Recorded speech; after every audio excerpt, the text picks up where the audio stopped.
Hey, everybody. Hey, welcome to this latest episode of Movies Merica. Spoiler warning here. As always, I'm your host, Van Ebert here, and apparently I have a frog in my throat there. Let me try to cough that out right there. Ooh, yeah, there you go. Sounding like an old man sitting in a retirement village or something like that. So bear with me here. I might make it. I might survive. Thoughts and prayers for yours truly over here as I try to make it through this episode. But we are going to get into The Crow. Yes. So everyone put on your hot topic and start blasting The Cure, okay? Because, we're getting dark and gothic in this episode of Movies Merica. Spoiler warning with The Crow. Yeah, especially my movie maniacs. Yeah, Willem Dafoe. Get gothic, get hot topic, everybody. So, and hey, we already got people in live chat over here on Pilled. The Pilled posse is coming together. They're getting in formation on Pilled with Agent X6. Shit. And then Agent Feisty Mango. Agent Feisty Mango. That's what I feel like that's how I should say that name is. Agent Feisty Mango. And they retort with, oh, shit. Yeah. Because that sounds like something like the Buford T. Justice from Smoking a Bandit would say. All right, Junior, come on, we got to get him. Shit. Yeah, so. All right, yeah, I'm off. I'm in rare form here already here tonight, so absolutely. So, and Agent Feisty Mango says, sounds like Sean and Ian got you sick. Yeah, so it's and no questions about how that happened. So no, haven't that's one of the perks of Sean living over in the land of John Fetterman in Pennsylvania, and at Ian living in California right there. So, and I'm in Texas, so they'd have to work pretty damn hard to get me sick. That's for sure. So, but and if they did get me sick from Pennsylvania and California, shit, that would suck. All right, so all right, so yeah, let's get right into The Crow. But you know what? First things first, everybody, and that means I got to give you something to dance to.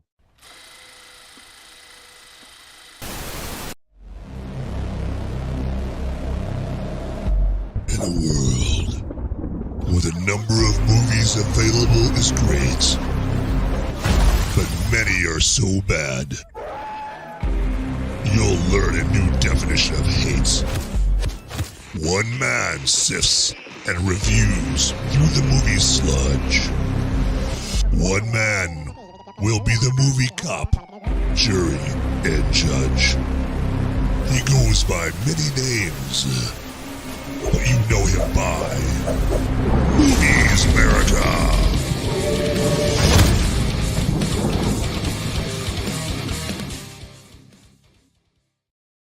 Quick impression for you. Ka, bang, bang, fuck, I'm dead. If you've seen The Crow, you'll know what that is right there. So that's top dollar. And if you haven't seen The Crow, you are a retard. Yes. So, you should have had enough people recommending The Crow to you. No doubt, unless you're not a real American. Okay. The Crow is one of those classic movies, especially in the 90s. And, it's got notoriety to it, for all the wrong reasons.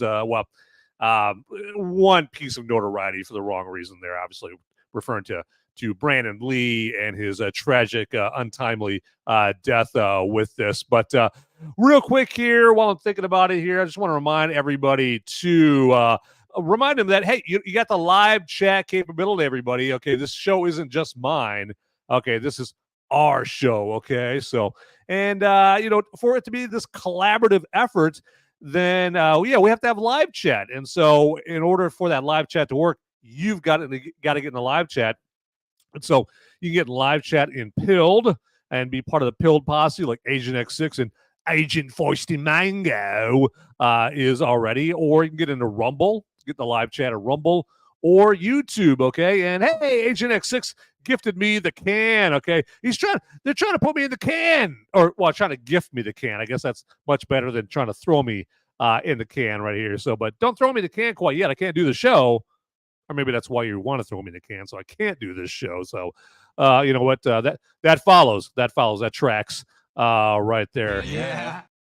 And yeah, so getting there, live chat. Let's get collaborative, everybody. All right. And you know what? Hey, let's give Brandon Lee, the star of The Crow, a little start him on the stage there. Okay, let's give him some exposure. There we go. Yeah, that's much better. That's much better. Let's get the classic Brandon Lee up there. Gone too soon. And yeah, let's get into The Crow. What do you say, everybody? And one thing that I've wondered about in this movie here, and if you guys have any good thoughts about this, about The Crow, in the live chat, let me know. But I'm referring to the part where Eric Draven, he shows up at Top Dollar's hangout, right? And he's got the scout meeting of all the baddies there. It's all the den mothers of the criminal underworld are all meeting together there, and Eric Draven walks in and he's like, "Gentlemen," and he tells him, hey, he wants skank. He jumps up on the table all confident, kicks the chair over and knocks the chair over, hops up on the table, and it just gets comfortable, right? And he just basically says, hey, I want him. I just want him, pointing at Skank. And I always wondered, like, why didn't Top Dollar just hand Skank over to him? I mean, Skank isn't anyone special. I mean, unless you're talking about special ed, because that guy was a spastic freak, right? I mean, and he's a moronic menace to society, and Skank isn't essential at all to Top Dollar's empire. And the only thing I can think of is it's just this ego thing where Top Dollar doesn't want to feel like anyone is forcing his submission or, giving off the perception that anyone forced his submission. I mean, that's the only thing I can think of. Otherwise, save yourself some grief, Top Dollar. Just hand that spastic junkie over to Eric Draven and call it a day. I mean, like, hand him over and then proceed on with your Devil's Night. I mean, you could have saved yourself a shitload of trouble. Skank dies. Eric Draven crawls back into his graveyard, into his grave, and you have a great Devil's Night. You get to maintain your criminal empire. You're good to go. But I guess the movie, you got to move the movie forward, right? You got to keep that plot moving forward. And so I guess what makes sense to me wouldn't really make sense for the movie. But yeah, so let me know what your thoughts are in the live chat on that. I mean, maybe there's something just totally obvious that I'm not even thinking of in regards to that. But I just thought that was always kind of dumb. But it might just come down to it's nothing more than, yeah, they needed to have Top Dollar give Eric Draven a heap of shit about getting Skank handed over to him, because in the real world, someone like Top Dollar, we're talking like Pablo Escobar or some cartel leader, they would have been like, Skank here, Skank, you want him? Yeah, here, you can have him. You can have him. Okay, I've got billions of dollars a year in human trafficking and drug trafficking to make. I'm not going to piss that all away, for one spastic scumbag that means nothing to me right there. So that's what I'm talking about, right? That's the coolest fucking story I've ever heard in my entire life. That's insane. Can I hear it again? And speaking of The Crow, getting some cool. What do they call them right there? So I was got the over in Pilled. Man, I'm like completely stickers. There we go. Man, woo. Got a few too many of these right here. By the way, I'm drinking a little brew here, a little Southern Pecan porter right here. I'll be talking about this a little bit more later on, but right now, I don't know. Apparently, I've been hitting these too hard because my memory is just gone. I'll drink to that.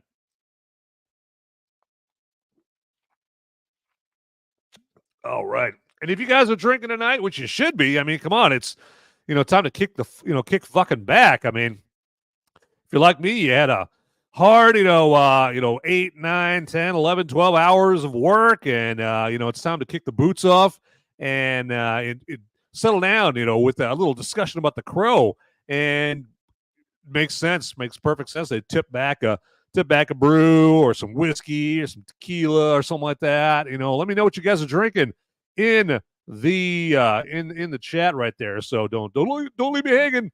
Now, Agent Feisty Mango, I'm predicting that they're probably drinking something like a banana daiquiri or something like that. That name just has a very tropical feel to it. So I'm just picturing Agent Feisty Mango drinking a banana daiquiri right there, and that just sounds delicious. Okay, and then Agent X6 got the Stone Cold. He's just chugging that can of beer, chugging it. Yeah, there we go. And got a little Eric Draven sticker in there. So yeah, good stuff, man. Good stuff. Yeah, keep it coming, guys. Keep it coming.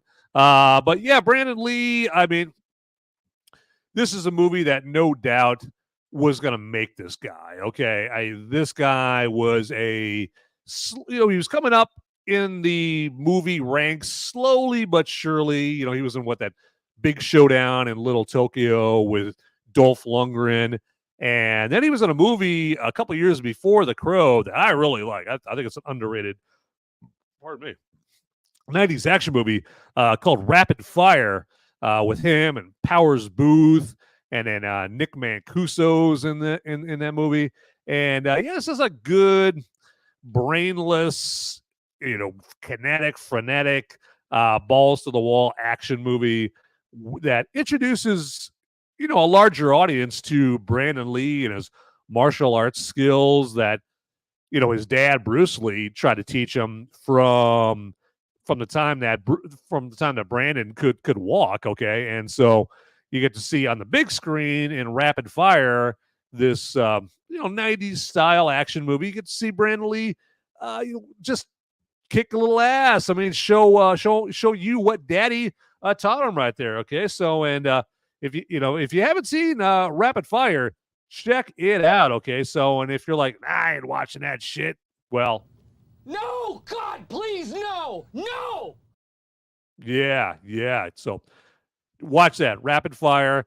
It's probably not the easiest movie to find. I mean, but it's got Powers Booth is like a legend. Powers Booth, him from Red Dawn and Tombstone. Okay, he played Curly Bill from Tombstone. He's probably most famous from Tombstone as the GIF, as the guy in the GIF going, well, bye. Curly Bill, Powers Booth, and Tombstone. Oh, yeah. Got to keep hydrated over here, so do that. I'm down with the sickness, I guess, tonight. So, yeah. Agent X6 has got cans of beer. Agent X6 have some whiskey and the THC vape. There you go. So, yeah. Agent X6 sounds like a guy who knows how to unwind, you bet. So, yeah. And I like that they had that Crow sticker right there with Eric Draven. He's, blowing up Gideon's pawn shop. Yeah, badass. Dig that. I fucking dig that right there. So, Eric Draven and, back to Brandon Lee. I mean, he, there's that scene that I was just referring to where, Top Dollar, he's, in his headquarters and he's got all his cronies around him. They're getting ready for Devil's Night. They're all, armed to the teeth. They're all just gearing up and throwing mags, in their guns and stuff. And then you have Eric Draven show up, suddenly, gentlemen, because he's coming after Skank. And that scene where you've got all these criminals all in this one spot having their little group therapy session does remind me of that scene in The Dark Knight with Heath Ledger, where you've got, the Gotham City criminals and they're all meeting there in the restaurant kitchen, and suddenly Heath, Ledger shows up and just and I thought my jokes were bad, and his entrance in that movie resembles a lot like Brandon Lee's entrance in that particular scene. And it's kind of uncanny because both Brandon Lee and Heath Ledger were actors where they died while during roles that I think would have made them. Okay, they would have launched into A-list megastar status. Heath Ledger was a little bit better known than Brandon Lee was at this point. Heath Ledger had been known for like what Brokeback Mountain and 10 Things I Hate About You and A Knight's Tale and The Patriot, where Brandon Lee was a lesser known guy. Like I said, he was in Rapid Fire, Big Showdown in Little Tokyo. But the point is, it's like they were about to get a nitro boost into A-list mega stardom, and fate would have it that their end came far too soon in their lives. Now Heath Ledger's was a overdose, right? And then Brandon Lee obviously was the victim of some Alec Baldwin style violence, right? I mean, and it's just it kind of makes you wonder, right? If you're kind of superstitious or you've heard those stories. Some celebrities, they make deals with the devil and they gotta pay the price with their lives and their souls, and all. If you're like into that kind of shit, it kind of makes you wonder. Now, I'm not saying that that's the case or anything like that, but if you got a little too much time on your hands to think about weird shit, that thought might cross your mind there. So, but who knows? But yeah, I just thought that was uncanny. The familiarity or the patterns or the similarities between Brandon Lee and Heath Ledger right there, and they're both posthumously, after death, they're known as legends right here. But and that's the thing with Brandon Lee. I mean, he had that charisma, right? I mean, there's been a lot of martial arts stars that they had the skills to pay the bills, when it coming to the martial arts, but they just didn't have the charisma to become big, A-list megastars. You had like Jeff Speakman was a good example of that, like back in the 80s and 90s. Mark Dacascos was another one. What was that? Thomas Ian Griffith, who a lot of you probably know better as Terry, the bad guy Terry from Cobra Kai. He's I forget what Terry's last name is in Cobra Kai, but Thomas Ian Griffith, before he was just like the silver-haired villain on Cobra Kai. I mean, back in the 80s and early 90s, he was trying to be Brandon Lee. Okay, he was trying to be Seagal, he was trying to be Van Damme, but he just didn't have that charisma at all, and so he just couldn't make it, or he just had a bad agent. Who knows? But yeah, I mean, you had the Thomas Ian Griffiths, you had the Jeff Speakmans, you had the Mark Dacascos. Mark Dacascos, you would see him more recently. You would have seen him more recently. He was in John Wick 3 Parabellum, and he was the main henchman that was going after John Wick in John Wick 3. He was the guy who was running the sushi bar, and then I want to say the arbiter or the prognosticator, whatever that character is, comes to recruit Mark Dacascos, and he's like, "I am willing to serve. I will be of service," or whatever their stupid fucking saying is in that movie. But point is, though, I mean, Brandon Lee did have that charisma. I mean, his charisma kind of reminds me of like Paul Rudd.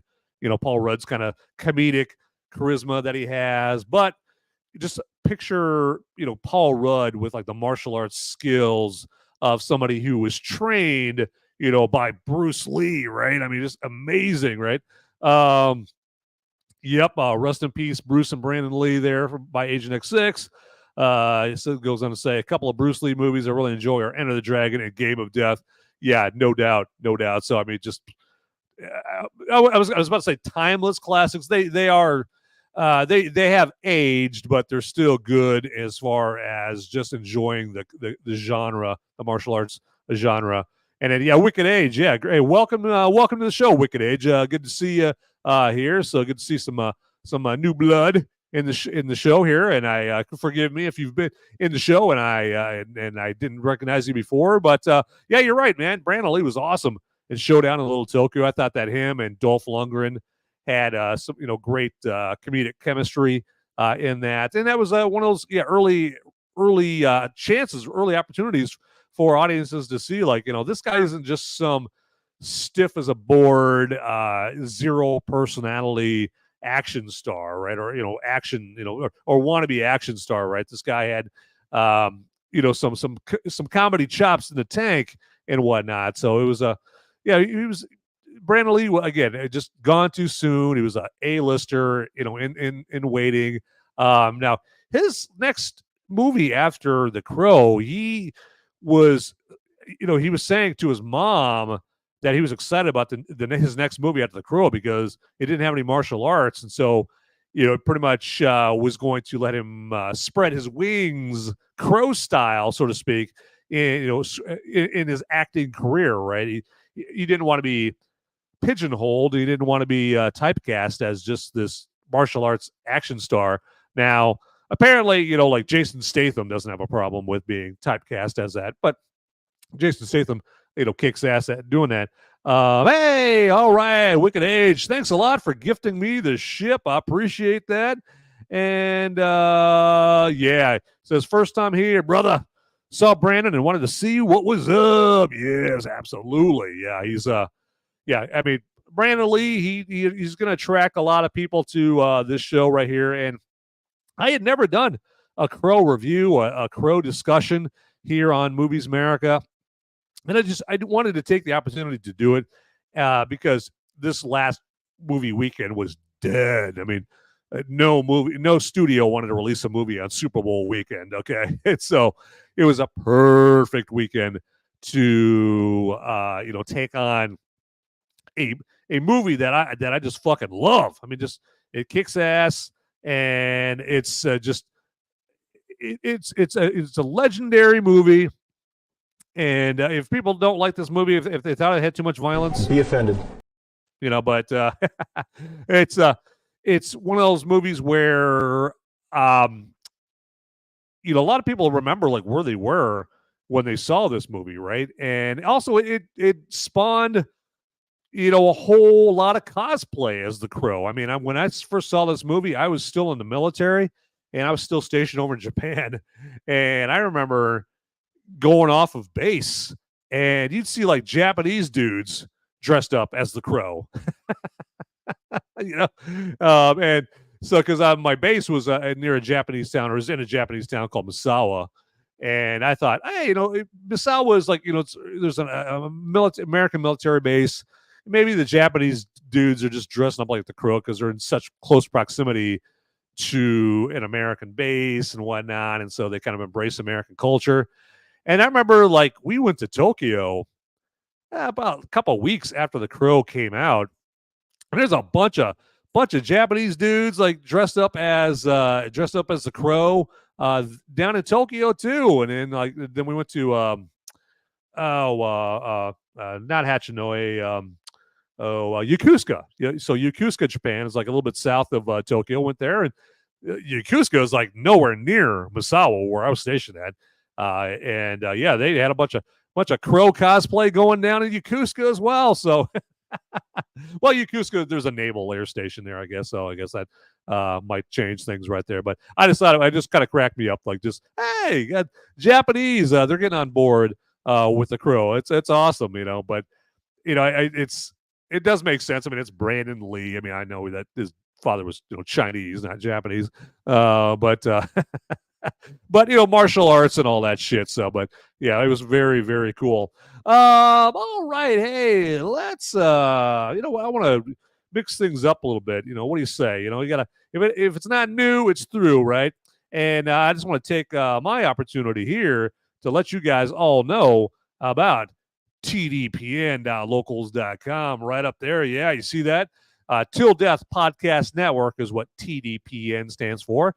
And go to our tdpn.locals.com website, and that's where we have all our Till Death Podcast Network content, like videos and blogs and articles. about everything like TV and movies and entertainment and booze. Sure people are boozing it up tonight. We got plenty of articles and blogs about good old booze there on tdpn.locals.com, and cocktail recipes, articles about politics, and hot button topics of the day, like sizzling spicy stories of the day. They're at tdpn.locals.com, so check that out. And now most of the content, or at least a lot of the content on there, is for VIP member access only. But as you see below, if you put in promo code TDPN there at tdpn.locals.com, you get 1 month free VIP membership. That's right, people. You heard it here. All right. Get there and check it out and get yourself some VIP membership for free for 1 month with promo code TDPN.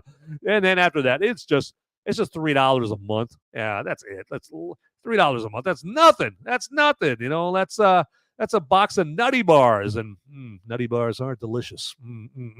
So you can get that.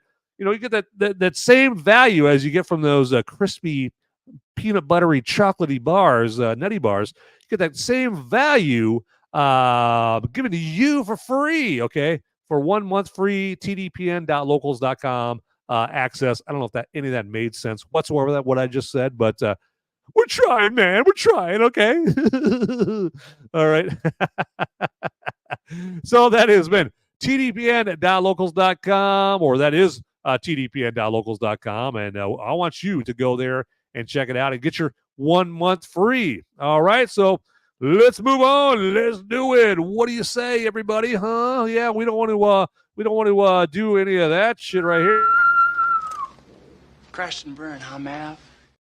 Hell no, we don't want to crash and burn up in this show here. No, not at all. So, and get some good crow stickers there in the live chat there over in Pilled there. So the Pilled posse is putting in some serious work over there, and hopefully we'll get some folks over here in Rumble here. I want to get some rumbles. Must be something good going on or something like that. So I don't know, but all I know is hopefully Tucker Carlson's not doing another interview with another big world leader here tonight, because I was wondering what the fuck was going on like towards the end of this show last week. I think maybe the last quarter of this show, I'm like seeing all the viewer numbers going down. Like, what the fuck is going on there? And it had totally been erased from my mind at last Thursday night. I think it was Tucker Carlson's big interview with Vladimir Putin right there. And so I'm like, yeah, okay, yeah, I gotta get that. Tucker Carlson interviewing Vladimir Putin versus me talking about a lousy movie like Argyle. Okay, so made sense right here. So I don't know. Maybe the Rumble folks are like, oh, there's some Tucker Carlson big interview or whatever. But who knows? Usually he's like interviewing like Cat Turd or something like that. But anyway, or interviewing Trump and not asking him any questions about the poison poke or something like that. But anyway, this is not the Tucker Carlson show, everybody. You guys are here to hear about The Crow. Am I right? Am I right? Am I right? Yeah.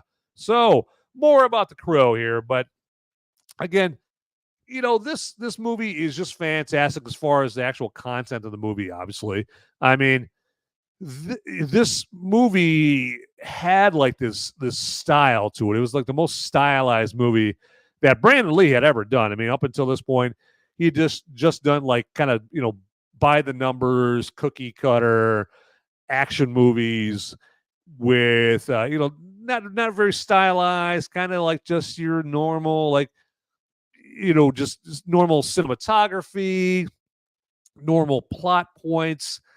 Not a lot of music or anything like that. Not a lot of personality and uniqueness and distinctiveness to it. But my God, The Crow was like lights out, totally different from anything Brandon Lee had done. I mean, you got that production design by Alec McDowell. I mean, you got the alleys with the trash everywhere and the tenement apartment buildings and the dumpsters everywhere, and just looks like shit. And this movie does a really good job of portraying Detroit where this movie is set in a very realistic light. Okay, a very shitty Democrat-run hellhole. That kind of thing. It was pretty much like George Soros's wet dream. Yeah, this is what I want a city to look like. Like trash everywhere and human shit everywhere and dumpsters teeming over with garbage and death and destruction and mayhem and crime and drugs and and buildings exploding and fire. Yeah, that's the George Soros way. That's the way I want my cities. I want just complete fucking violence and mayhem. So that's what Soros would drink to.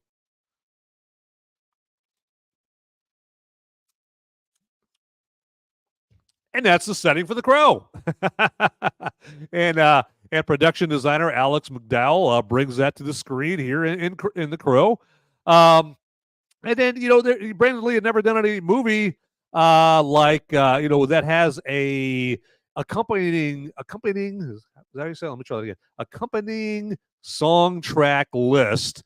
Like Nine Inch Nails and Helmet and Pantera and The Cure and Stone Temple Pilots. I mean, he's never been in a movie like that. So I mean, this adds to the style of this movie and how it just differentiates itself from anything else that Brandon Lee had done. And Castle Drummer, yeah, exactly, a great point there. Film noir. That's a lot of this movie is. I mean, it's got that real film noir feel to it. So, and by the way, thanks for joining Castle Drummer. Good to see you here. Especially like with the fact that a lot of them wanted to film this movie in black and white. Okay, they wanted to bring it to you in black and white, but the studio was like, no fucking way. Okay. And so then the cinematographer, we decided, okay, well, we're just going to use these filters in this movie to where we're pretty much going to filter out almost all the color. Pardon me. Except for like the flashback scenes where it's just going to be like this highly saturated, color palette there. But the rest of the movie, it's going to be almost colorless, and so that adds that film noir feel.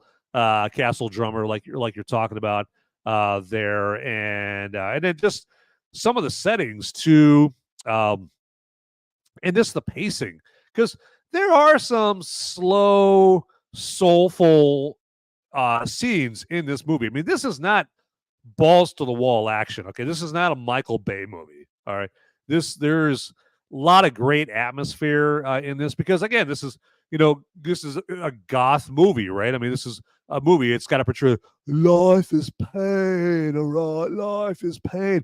And if you got a movie where life is pain, you can't have cars flipping all over the place every 15 seconds and explosions and aliens coming down and blowing up buildings and shit like that. No, you got to have some time to build up the atmosphere, right? To build up that vibe, that goth vibe, that dark, gritty vibe. And so that adds to the film noir aspect as well. And so, I mean, and then also this movie had a great supporting cast that Brandon Lee had never had in any of his other movies, were in particular like the scumbags that he ends up taking out. David Patrick Kelly as T-Bird and Laurence Mason as Tintin. You got Angel David as Skank. Got Michael Massee as Fun Boy. And Michael Massee is Fun Boy. Michael Massee, he's, unfortunately for him, and well, really unfortunately for Brandon Lee, Michael Massee as Fun Boy, he was the actor that when he pulled the trigger on the gun, he's the one who pulled the trigger that shot and killed Brandon Lee. Now, obviously, Michael Massee didn't mean to do that. Okay, like Alec Baldwin meant to do. What did I say? Did I say that out loud? But yeah. So Michael Massee, you never know. Like when you're doing a job, you never know where your life is going to take you. And Michael Massee is forever going to be known. Well, he's dead now. Michael Massee died in 2016. But while he was still with us, he was mostly known. He was that was his most famous, thing about him was that, he was the actor that pulled the trigger that killed Brandon Lee accidentally right there. But so Brandon Lee, he just he got into this movie here, and just, I was about to say lucky for him, but obviously as facts would have it, as life would work out, he was not so lucky to be in this movie, in a sense that he's no longer with us, right? And that makes a whole lot of people say, yeah. So what else is there to say about this movie here? I mean, it's just like Michael Wincott. I mean, Michael Wincott is, to me, one of the go-to villains of the 1990s. Okay, he was a bad guy in Robin Hood, Prince of Thieves. Obviously, he was a bad guy in The Crow. He was the baddie in the Eddie Murphy movie Metro, and so he was like, right now, maybe not so much even anymore, but Mark Strong is, at least up until recently, was like the go-to bad guy, right? And so if you just Google Mark Strong, or maybe some of you guys in the chat know exactly who I'm talking about, who Mark Strong is. And but yeah, Michael Wincott was like the Mark Strong of the 90s, where he was like the go-to actor who would play villains in this movie and that movie and that kind of thing. And so but on top of that, he's a really good actor. I mean, you would have seen him more recently in the movie Nope. Okay, remember the movie Nope with what's his name? Tyler. I was about to say Tyler Perry. Jordan Peele. Yeah, Jordan Peele directed Nope. It was a movie with the spaceship that was floating around and it was killing people. And you had what's that actor's name that stars in that? I can't remember who it is, but just look up Nope. And Michael Wincott plays like this legendary, I think, cinematographer or director in that movie. And so that's like the most recent movie I've seen him in. And before he was in Nope, I hadn't seen him in any movies for a long time. I think he basically was sticking to like just doing, voice work for video games and shit. But Michael Wincott, yeah, just to illustrate like what a great actor he is, and also just to give you an idea like who the fuck I'm talking about, because some of you are probably like, oh, Michael Wincott. You keep saying this Michael Wincott's name, like who the fuck is Michael Wincott? Okay, well, I shall show you here. So I just want to show you this scene with Michael Wincott from the 1988 movie Talk Radio, directed by Oliver Stone. And in this movie, he just plays like this whacked out, drugged out, heavy metal, rock groupie kind of, or roadie kind of character. But I'll let the scene speak for itself right here. But and I'll play the scene. I'm going to interrupt it, every once in a while here, but we shall get into it right now. We've brought Kent on board to get an inside look at the future of America. Kent is the classic American youth energy. So Kent that he's talking about here, that's going to be Michael Wincott here. Energetic and resourceful, spoiled, perverse, and disturbed. Would you say that? And there's Michael Wincott right there. That's an accurate description, Kent? Yep, sure. Yeah, what do you call that haircut? I don't know. Rock and roll. Are you high right now, Kent? Am I high? Are you on drugs, or is this your naturally moronic self? Watch the droolie getting it all over the console. That's Eric Bogosian right there, and he's you might know him. Some of you might know him as he was the main baddie on Under Siege 2: Dark Territory, obviously with Steven Seagal, and then he the most recent place I've seen him, he's played like a congressman or a senator on Succession, so the HBO show Succession. I can't believe I'm here, man. Hey, does this thing really work? You're sitting in a radio station, Kent. You're sitting in front of a live mic. When you speak, thousands of people hear your voice. It penetrates their minds.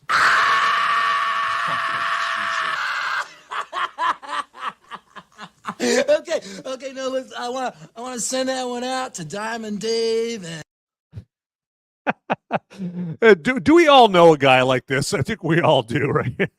It's like, unfortunately, like I see this guy, I'm like, yeah, I know a guy exactly like this guy. I mean, this movie came out in 1988, and there's still guys like this. Okay, so now nowadays we see guys like this, and they're usually like putting posts out on X or TikTok or shit like that, you know. But back in '88, before there was X and TikTok and all that shit, before social media, these fucking weirdos would show up on talk radio.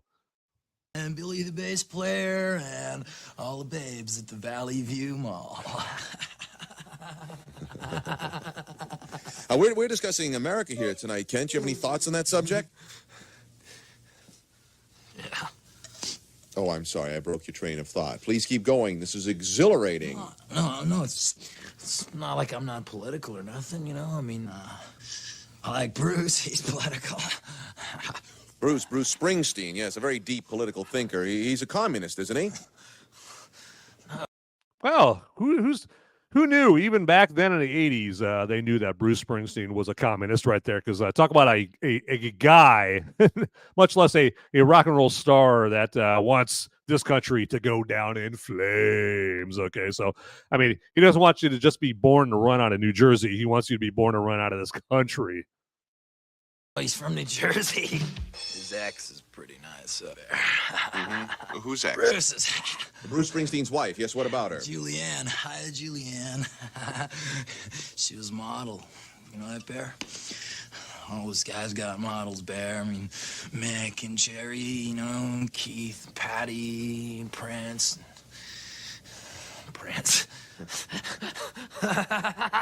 Well, you know, Bear, And then we have Alec Baldwin right there, so future shooter.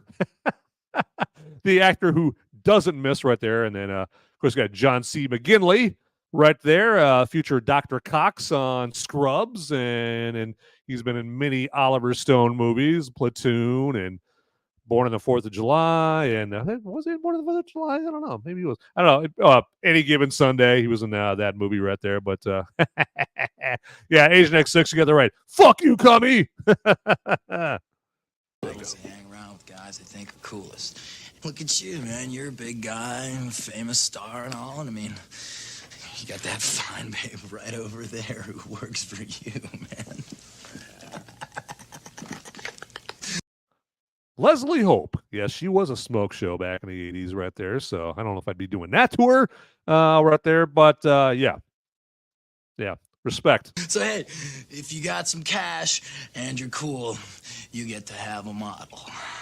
So you wouldn't call yourself a women's libber then, Kent, huh? Yeah, I would, Bear. I mean, everybody being liberated, you know, women, South Africans, all those kind of people, you know. I mean, I saw a show about all that stuff, you know, about how, like, you know, revolution's a pretty important thing, you know. You're gonna have a lot more revolutions when people get together, you know, and solidarity and that, and, you know, like that song by Megadeth. They sells, but it was buying. They sells, but it was buying.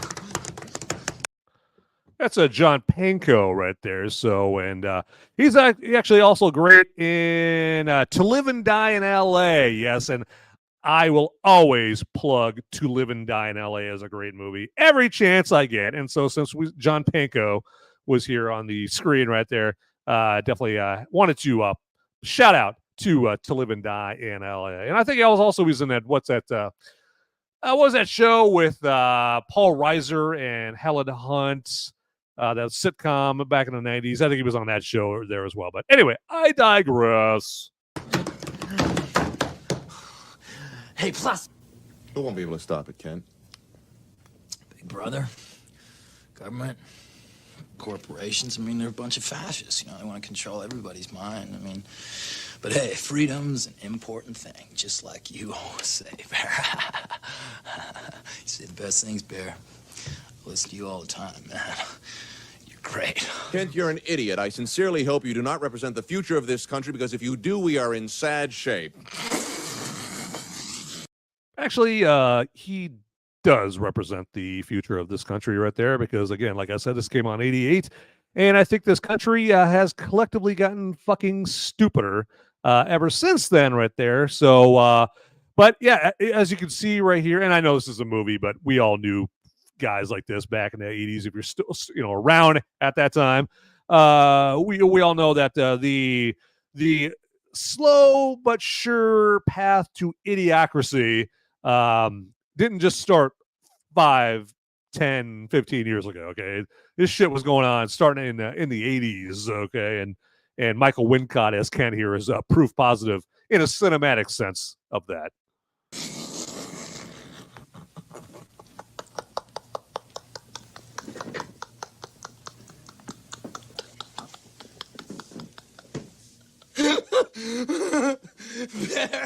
Man, you're so funny, man.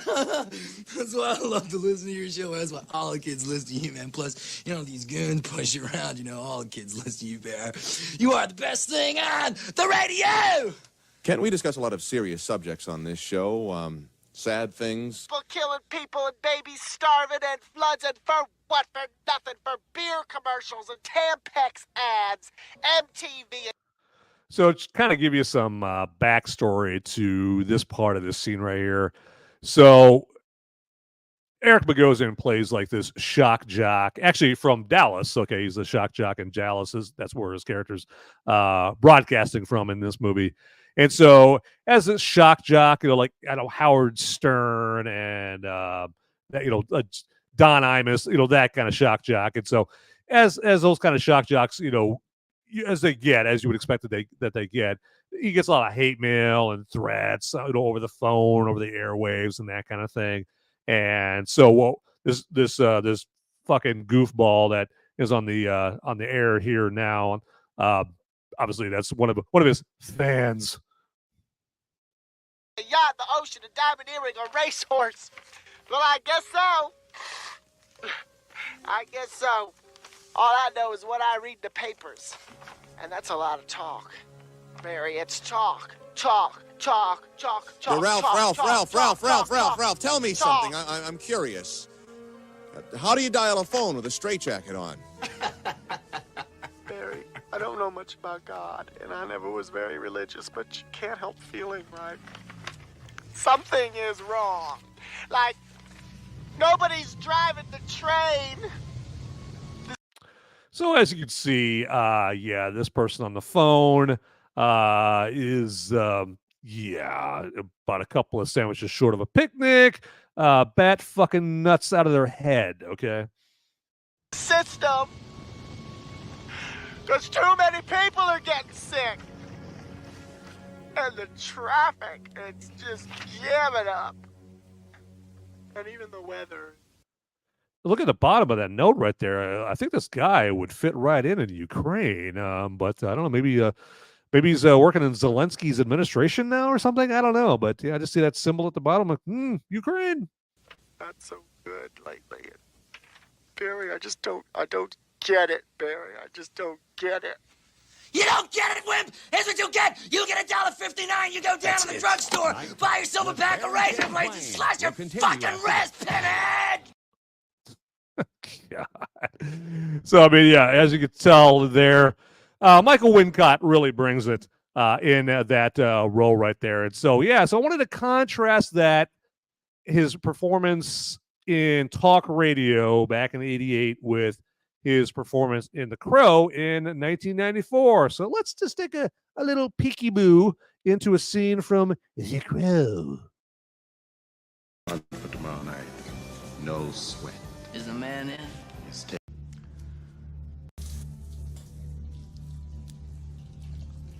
Let's fast forward a little bit. Do with that. Oh, sure, you must be awful.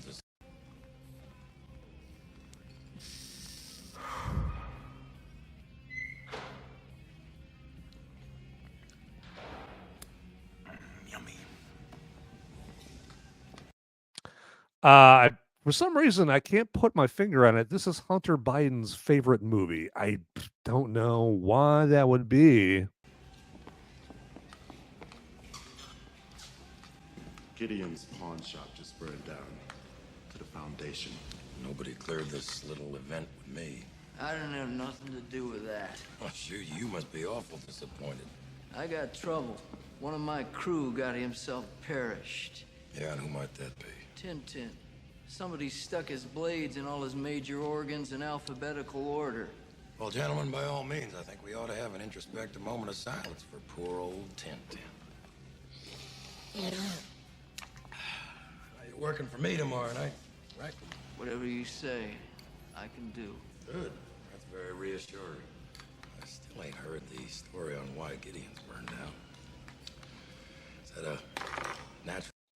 As you could tell, very much more subdued performance here as Top Dollar. But yeah, I mean, that's just to show you the range that Michael Wincott has as an actor. And obviously, he's not the only one with that kind of range. But this is just to illustrate a couple of roles and the contrast between the two. That has always made Michael Wincott fascinating to yours truly here. Catastrophe or act of God or something? Call it my need to know.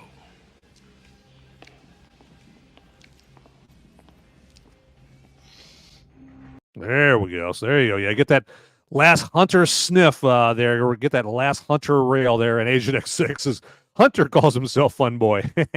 Yeah, gotta love it. Gotta love it there. But yeah, so I mean, yeah, Michael Wincott, that's just his acting skill is undeniable. And those are, and he was in Alien Resurrection, one of the Alien sequels there with Sigourney Weaver, and good actor, fantastic, and yeah, we should be lucky that we got to see him in his performances and that kind of thing back in mostly the 80s and the 90s there. So all right, and what else is there to say about The Crow? I mean, because there's so much.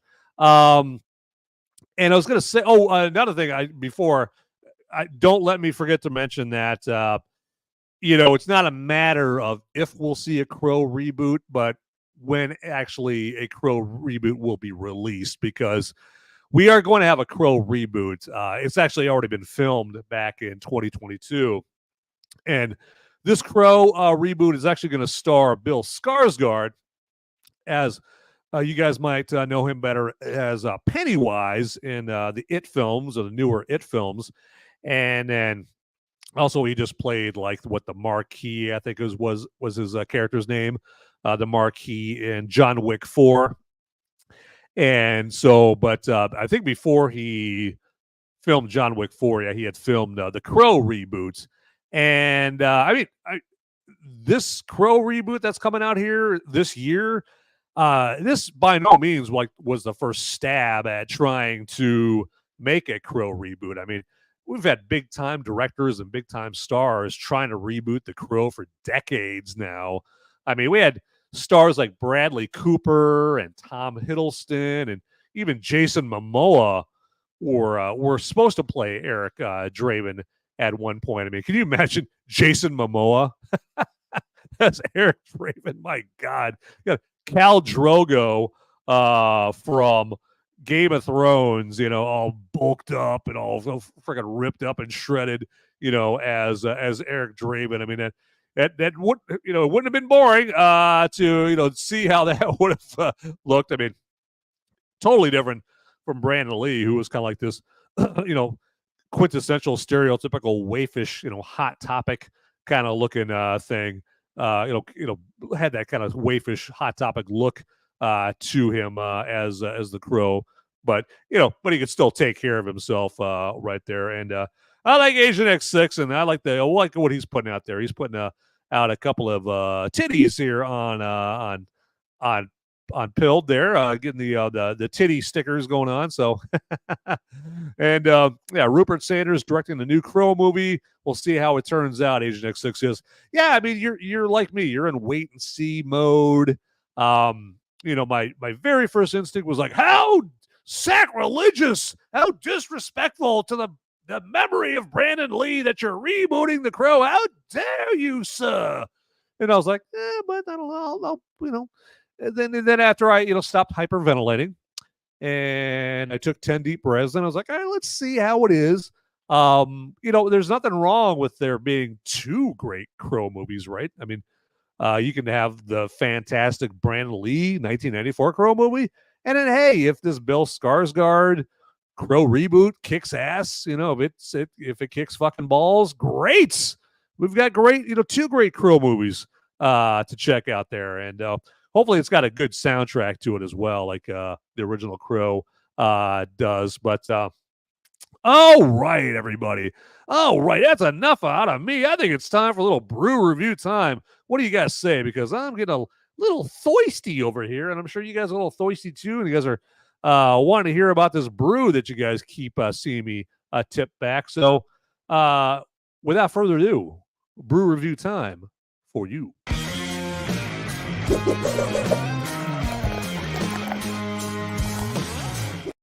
All right, so this episode's brew for my review is going to be Lazy Magnolia Brewing's their Southern Pecan Golden Brown or Pecan Nut Brown Ale is what this is.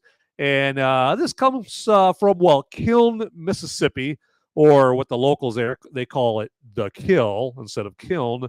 And they claim that this Southern Pecan beer here is supposed to be the first beer that's brewed with roasted pecans.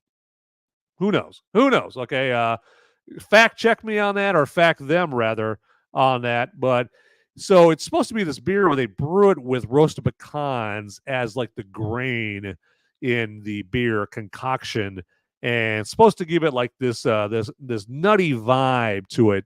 But to be honest with you, I mean, it doesn't really pull it off. I mean, not every beer, not every brew that I'm reviewing here are going to be winners. Okay, we're going to have a few here and there, that just slip on a banana peel and just don't get it done the right way. Okay, and unfortunately for Lazy Magnolia, this offering of theirs is one of those where it just doesn't measure up whatsoever. Okay, just doesn't bust a nut. I mean, it doesn't taste that good.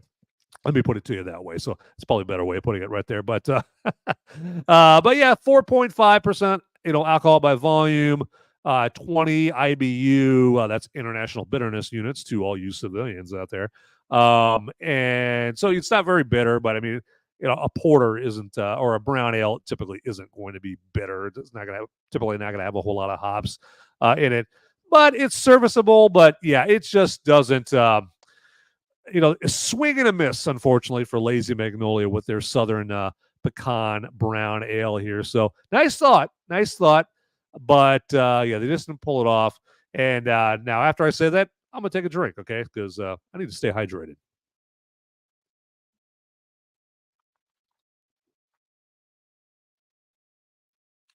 Okay.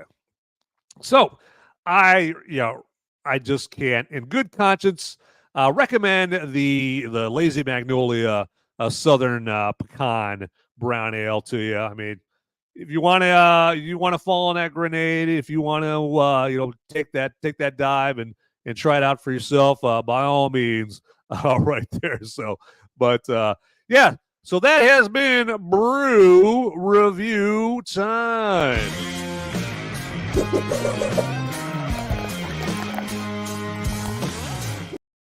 All right, short and sweet on that brew review time for a brew that doesn't really deserve any more time than what I just gave it right there. And I think Agent X6 in the chat there over on Pilled right there.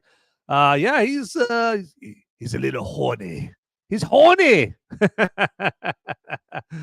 He's bringing it. He's bringing it to the chat there, and I'm picking up what he's putting down. I mean, he's putting a lot of good stuff out there like this. Oh, look at those babies. Yeah. So if you want to see more of that, yeah, check out this show on Pilled right now, and live chat. I'm glad that he did that because that reminds me, live chat with me on this show. Okay, live chat with me. I want to see some back and forth between myself and you.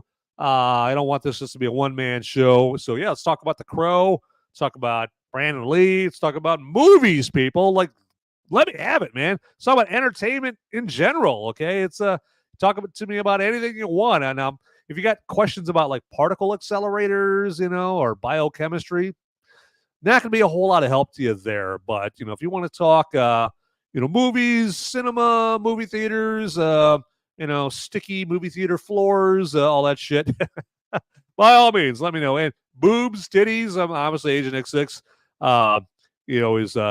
bringing the discussion of titties here to the Pilled Posse live chat right there. And I dig that about you. And Agent X6, good point. Say something, you lurkers. Okay, get in here, all right? And maybe a lot of you are like, I got to go take them. And you can't get in the live chat, because, you're watering the daisies. You're shaking hands with the man, okay? So, all right. So what should we do next, everybody? What should we do next here as far as The Crow? Because that's what we're here to talk about, right? I mean, the one good thing about, or one of the good things about The Crow is, hey, it gives us a dark Brandon we can actually root for, right? You got Brandon Lee. He's in a very dark movie as a dark character. A dark Brandon that we can get behind, right? So, as opposed to that lame, goofy character that the leftists try to give, Joe Biden. They try to turn him into some badass, with this stupid dark Brandon moniker, like this crusty, dusty old pedophile shithead. Try to turn him into dark Brandon. What a bunch of dipshits. But the dark Brandon Lee in The Crow, hell yeah. And playing Eric Draven or Eric D. Raven. Get it? Yeah. I saw what you did there. James O'Poole, the writer of The Crow. And in case I should mention, in case you guys didn't know, a lot of you probably did know, if not all of it. Yeah, the movie The Crow is based off of a comic book called The Crow. So, and written by James O'Poole, I think it was his name, or James O'Barr. That's it, James O'Barr. Totally screwed up his name right there. So my God, like what am I doing? What am I doing? I went to She's gone from suck to blow. I went from suck to blow. That is not cool. Okay, so not cool whatsoever. And then I mean the soundtrack to this movie. I've mentioned it, already here, but the soundtrack to this movie is just fantastic. I mean, you've got like 9 Inch Nails, and you've got The Cure, Stone Temple Pilots. You got My Life with the Thrill Kill Cult. And I mean, you're probably going to hear a little bit more about the soundtrack a little bit later on in this show, because I'm going to give you my 5 favorite jams from the Cure soundtrack, from the Crow soundtrack. There we go. I gave away one apparently already. But one fun fact that I like about The Crow is Brandon Lee's stunt double all the way back in 1994 during The Crow. Brandon Lee's stunt double in The Crow was none other than Chad Stahelski. And you would know Chad Stahelski better nowadays as the director of the John Wick movies, okay? And before he was the director of the John Wick movies, he was Keanu Reeves' stunt double in all the Matrix movies, okay? So every single time you watch a featurette, like a behind-the-scenes show or video about the making of the Matrix or the John Wick movies, particularly the John Wick movies, obviously they'll show the director of the John Wick movies, and that's Chad Stahelski. And when you watch those videos, you can picture, hey, that's Chad Stahelski. That's the guy that was Brandon Lee's stunt double in The Crow. And then obviously, so Brandon Lee, he was tragically murdered in The Crow with not very many scenes left for him to film. They had 8 more shooting days. Okay, let me rephrase that. 8 more days to film with Brandon Lee when he was shot. Okay. And so they did still have a few scenes to shoot with him. And so they had to use Chad Stahelski as stunt double in there as Eric Draven. And then they superimposed Brandon Lee's face on Chad Stahelski. Okay, one example is the shot of Eric Draven, falling out of the window, as he's being murdered towards the beginning of the movie, and you see his face as he's falling. Well, that's Chad Stahelski falling. There we go. Falling. There we go. I can't talk. Falling, and then they superimpose Brandon Lee's face right there on that. So Agent X6, I like that. Yeah, lurkers. If lurkers are watching the show, hey, get in the live chat and say something. Just like, you can do it. All right, just say, give a thumbs up or a smiley face. Something like that. I mean, there's something there, and say hi to Agent X6 and anybody else in the chat there. So, and you might, if you're watching on YouTube or Rumble, yeah, no lurking. Okay, show a little bravery. Okay, just summon up some courage. It'll be okay. It'll be okay. You could just get in there and you could just do a little chatting, or it'll be safe. It'll be okay. I assure you, it'll be fine. Just chat in there, and everything will be safe and warm, and you'll make some friends. There you go. Okay. So there you go. A motivational message to the beloved lurkers out there watching the show. Yeah. Again, thumbs up, smile, something like that. It could be an emoji, could be an emoticon, whatever you want. All right, there. So okay. All right. So it's I know you guys are loving me right now. I'm sure you guys are. So, all right. So let's do this here, just to break it up again here. And in order to break it up again, what I should do is tell you about this great product called Nature Clear. Yes, Nature Clear Recovery Powder. And Nature Clear Recovery Powder, to just cut right to it, it's this recovery powder that you can throw in a bottle of water, and you just chug that on down before you go out and have yourself a good time. If you want to avoid a hangover, okay? If you just don't want to, have the headache of watching what you're drinking and being responsible. I mean, come on. Moderation. Okay. Yeah, screw that shit. Instead, get yourself some Nature Clear. All right. Chug this down right there. And tell moderation to kiss your ass. Okay, there you go. But hey, the good thing about that is you can always take it when you get home if you forgot to take it before you went out and you were pounding booze. Okay, just take it when you get home, and then also it helps you recover from smoking and vaping as well. It's got a good taste to it. You just I know, like my man Sean here, that's also on the Till Death Podcast Network. He likes to throw like some lemon lime Mio in the bottle of water, just to kind of taste it up, make it taste even better. And yeah, just drink that up, and you're good to go.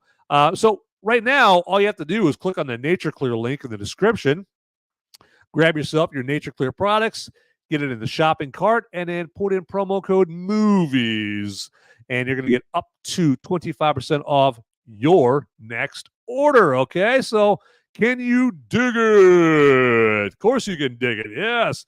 So get yourself some Nature Clear recovery powder today. Yes. Ooh. Masterful live read there, Van. Masterful. Oh, so good. God, I'm good.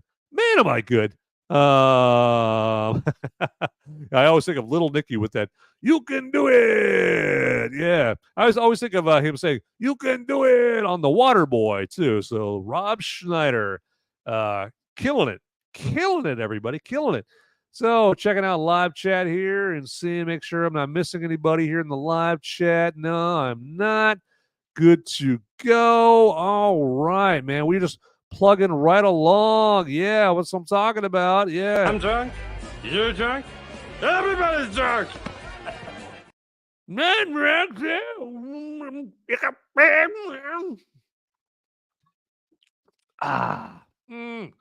Drinky, everybody. You can do it. Yes. So, I mean, what else is there to say about the Crow? I mean, you can never say too much about the Crow here, right? I mean, then I do like that, how they threw in like the literary references to the Crow in this, okay? Because this movie isn't all brawn. It's got some brains to it. And you have Eric Draven, and he's quoting the story "The Raven" by Edgar Allan Poe. Right at that part where he is going into Gideon's pawn shop to get his wedding ring back, right? And he's tormenting Gideon, played by Jon Polito, who plays a real piece of shit in this movie. And he's taunting Gideon as he's breaking into his pawn shop with, "While I nodded, nearly napping, suddenly there came a tapping, as of someone gently rapping at my chamber door." And that was cool, like just incorporating that into the story of The Crow.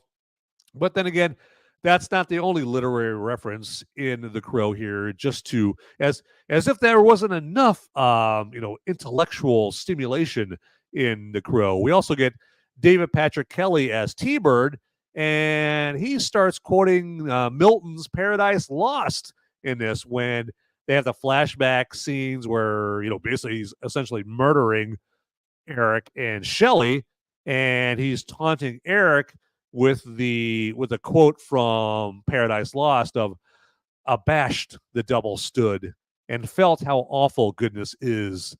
And I mean, that's just another quote from Paradise Lost. Now, another more famous quote than that, I think it's more famous. Another more famous quote from Paradise Lost is, "It's better to reign in hell than serve in heaven." Okay, you probably heard that saying before and maybe didn't know where that was coming from. And hey, I mean, thanks to The Crow, T-Bird got to illustrate or try to prove that saying after The Crow basically turned his Thunderbird into a bomb. Okay, so I mean, that's the thing when The Crow kills these guys deservedly. Yeah, he doesn't just quick shot to the head or anything like that. I mean, there's like a poetic way that he kills them that's kind of personalized to them, right? He kills Tintin with his own knives. He turns Tintin into a pincushion. And Fun Boy, he makes Fun Boy OD with a bunch of syringes in his chest. And then he takes T-Bird and kills him with his T-Bird. Okay.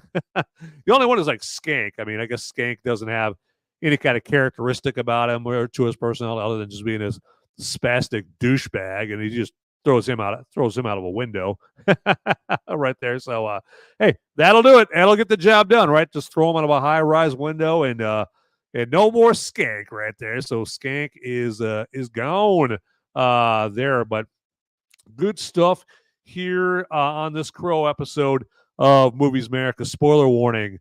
And real quick here, let me remind you to smash that like button. Okay, smash it. Okay, smash that like button like it just killed you and your fiance, and you're coming back from the dead to dish out awful revenge on that like button. Okay, smash that like button, and then also smash that subscribe or follow button down there as well. Okay, wherever you're watching this, and then also subscribe or follow me on X under @MoviesAmerica. Under @MoviesAmerica at Gab and Pilled and Facebook. I mean, just subscribe or follow me there, okay? And you can see all my marginal content. But mostly, it's an easy way to know when the show's coming on and to get the links to these episodes real quick right there. So hey, I like this. There we go. Agent X6 is harkening back to Animal House. I love it. Yeah, there we go. Just chug a lug look. Love it. Agent X6 brings him. He's like he's bringing back Uncle Buck and Animal House. Just fucking this guy knows how to party. I swear to God. All right. So you know what? Hey, should we get into my favorite segment of every Movies America spoiler warning episode? That segment that if you've watched the show before, my favorite segment is known as the movie military moment. Okay. And now if you haven't seen the show, you might be wondering, like, what the hell is the movie military moment? Well, what that is just my humble effort at paying tribute to any servicemen or women that have been the recipients of the Congressional Medal of Honor. Now, what's that have to do with movies? Well, the tie-in is, as you would imagine, whatever they did to be awarded the Congressional Medal of Honor, it's something to behold for your eyeballs, right? You know, whether they're jumping into a pillbox full of Japanese, you know, and taking them out with a grenade, or they're mowing down some Chinese and Korea with a BAR, that's a Browning automatic rifle for all you civilians, with a BAR, or they're in a helicopter and they're just taking out the baddies with a minigun or something like that. I mean, they're just doing something like cool is the wrong word, but like just spectacular, jaw dropping. Okay, something that would be you almost use the word, a jaw dropping movie military moment. Okay, and so I want to pay homage to those men and women that have done that, have conducted themselves in that way, and have sometimes, in some cases, given their lives for the Congressional Medal of Honor, or have just basically had just plain been heroes for our country. So my movie military moment is my chance to honor them. Okay, and so this episode's movie military moment will be honoring one Private Miguel A. Vera, who earned his Congressional Medal of Honor fighting in the Korean War. Okay, and so this hero, Private Miguel A. Vera, deserves his own music. So let's make it happen.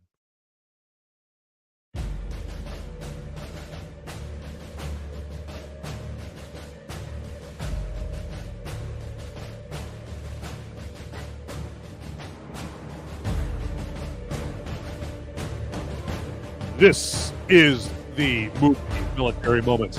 And in this episode, this movie military moment, we pay tribute to one Private Miguel A. Vera, who fought for us in the Korean War.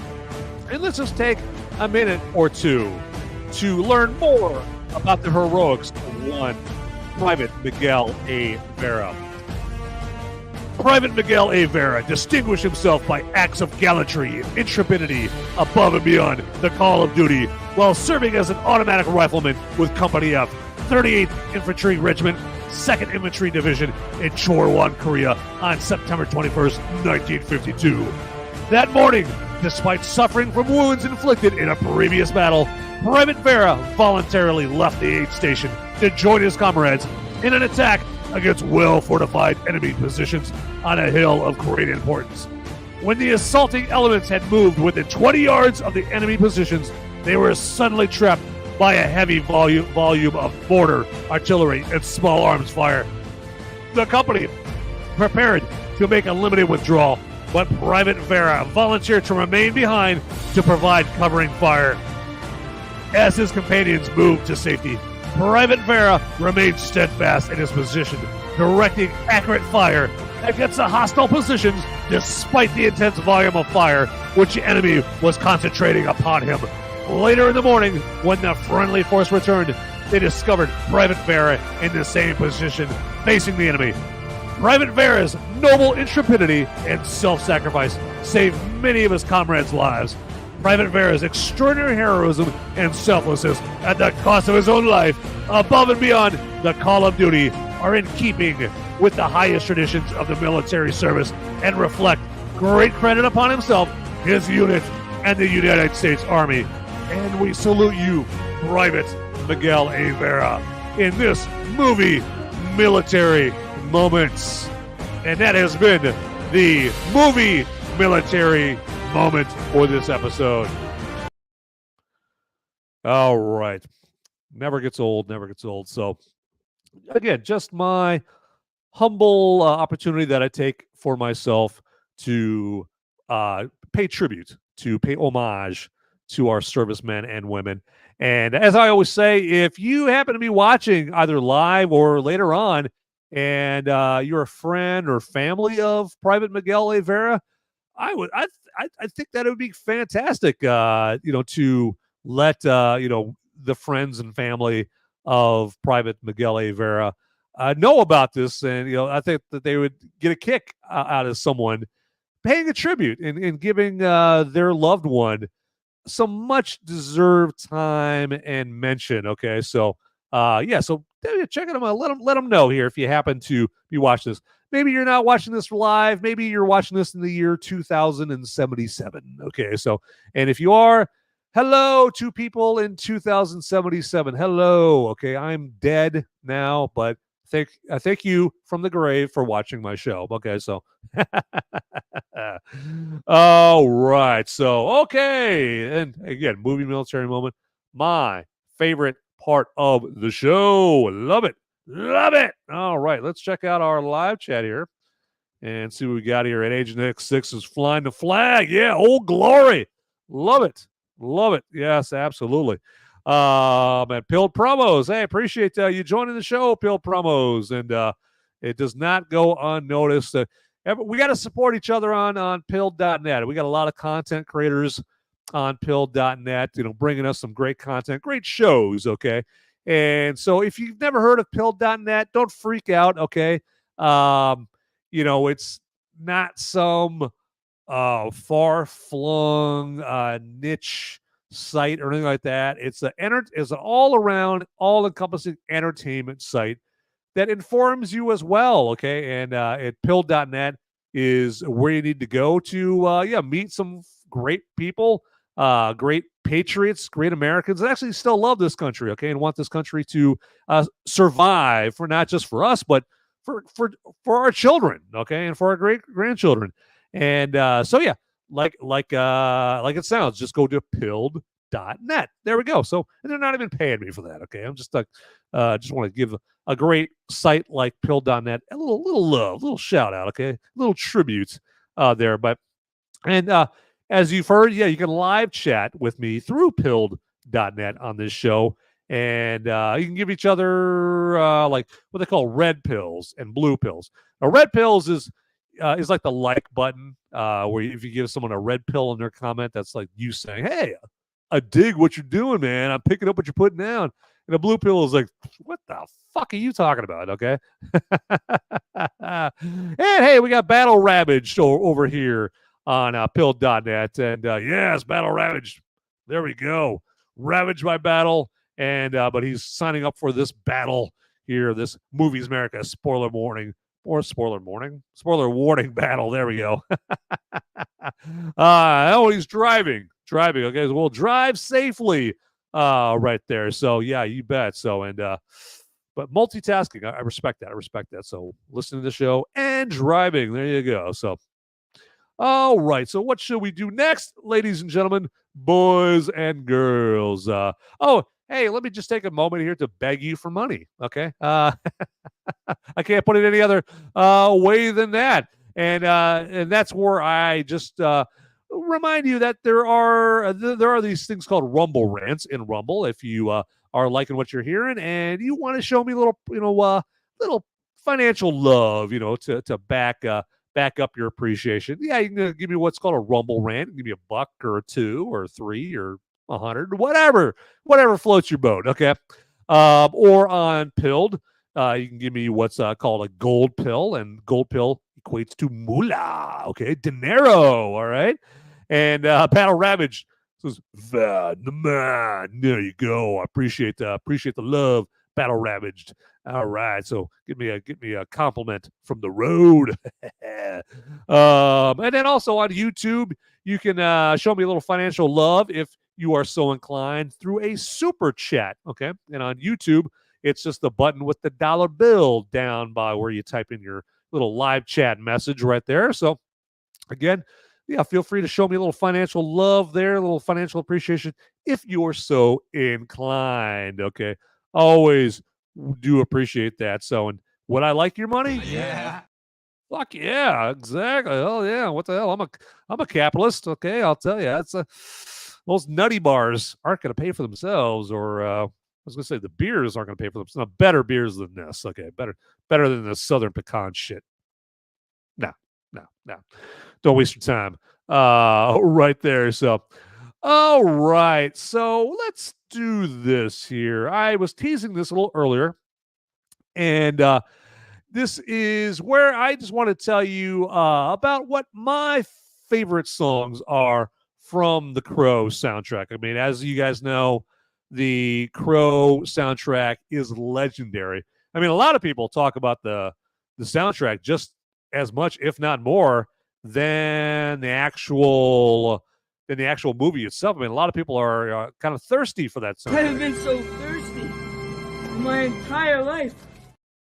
Yep, never been so thirsty over that soundtrack. Gotta love it, gotta love it.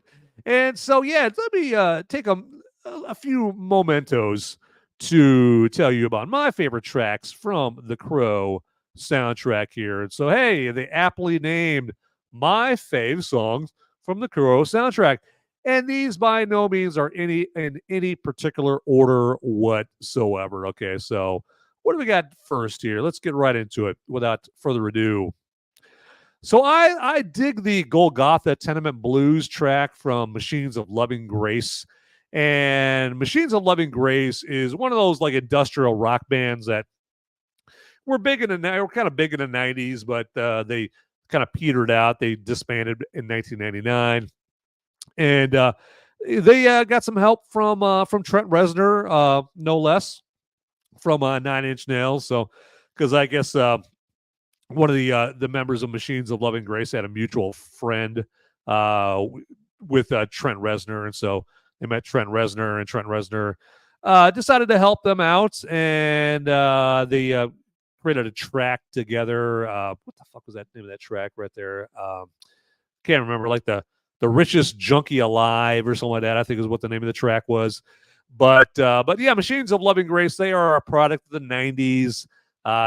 They're like Stabbing Westward and other Gravity Kills, those kind of bands from the 90s and whatnot. And they still sound good. I mean, I just was listening to their Guilt album a few days ago from Machines of Loving Grace. And so, yeah, Golgotha Tenement Blues, that song just jives just perfectly with the scene that they use it in the Crow right there. It just fits in beautifully with just the musical palette that Alex Proyas, the director of the Crow, is going for. It just helps really give the Crow that edge in this. And so in industrial rock, I mean, I'm a fiend for industrial rock. I mean, I like Gravity Kills, Machines of Loving Grace, and Stabbing Westward, and obviously 9 Inch Nails is probably like the most famous, right? Of the industrial rock, that kind of thing. They're still going after Trent Reznor and Atticus Ross, and Atticus Ross is like the only other official member of 9 Inch Nails. They're getting more known for movie soundtracks, nowadays, like Gone Girl and Social Network. They do all of the David Fincher movie soundtracks right there. But yeah, like I said, he teamed up with Machines of Loving Grace on a track and kind of helped them out in the biz. All right, let's move on here to the next song. And again, these are in no particular order. Castle Drummer says right here, before I forget to mention this, that he loves Stabbing Westward and Gravity Kills, exactly, and Pussifier from Battle Ravaged there. So yeah, I mean, got some good musical taste up in here in the Pilled Posse. So yeah, I mean, it's good music to like drive angrily to. If you're having a bad day at work, just jump in your ride, just crank the Gravity Kills, or the Machines of Loving Grace, and you're good to go. Stabbing Westward, yeah, fantastic band there. So, all right, moving on next, and that is of course Big Empty from Stone Temple Pilots, and this is like one of the big hits from the Crow soundtrack here. And so I think this was on their Vaseline, was that or Purple? I think Purple was the name of that album from Stone Temple Pilots that Big Empty was on, and obviously it was also on the Crow soundtrack. And we see Scott Weiland, the late great Scott Weiland, there in the foreground as the lead singer of the STP. And yeah, it's got this. What I like about the jam is like it's kind of got that kind of quiet, contemplative, introspective start to it, and kind of a soulful start to it, and then it kind of kicks in there with kind of like that more like the angst rock vibe to it. It's classic STP at its finest. And again, another song that blends in with the whole vibe that Alex Proyas was giving off in The Crow. And yeah, it's one of those songs where every single time I hear it, no doubt, I think The Crow. And unfortunately, I think of Scott Weiland, who again is a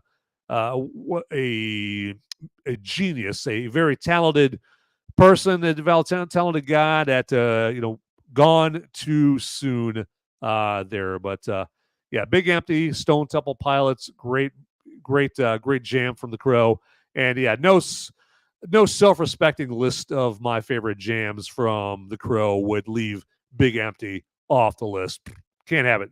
Be total injustice. I mean, if I left this off the list, I'd be Homo. Exactly. So can't do that whatsoever.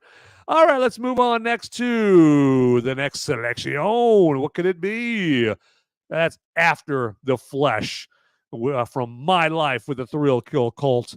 And this is a song that you hear during the big gun battle that takes place there at Big Dollar's lair. Okay, so when the Crow is kicking some serious ass, all right, he's taking ass and kicking names as Mantis from Guardians of the Galaxy would put it. Okay, so it really does help to be immortal. Okay, when you're taking on a bunch of bad guys, and so the Crow is just sticking his foot up bad guys' asses with After the Flesh playing in the background here from My Life with the Thrill Kill Cult.